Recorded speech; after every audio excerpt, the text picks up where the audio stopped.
గురువారం నాడు తిరుప్పావడం సేవలో వేద పండితులు వేద పారాయణంతో పాటు శ్రీనివాస గద్యం పఠిస్తారు. శ్రీ వెంకటేశ్వర స్వామికి బంగారు వాకిలి వద్ద నుండి నేరుగా సమర్పించే అన్న నివేదన ఇది. బంగారు వాకిలి ముందు గరుడాల్వార్కు ఎదురుగా 4 స్తంభాల మధ్య 484 కిలోల బియ్యంతో తయారు చేసిన పులిహోర రాశిని పెద్ద శిఖరంలాగా ఏర్పాటు చేస్తారు.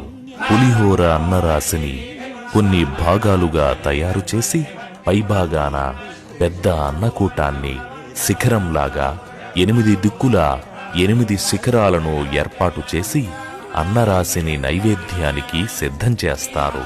అందుకే ఈ తిరుప్పావడను అన్నకూట మహోత్సవం అని పిలుస్తారు.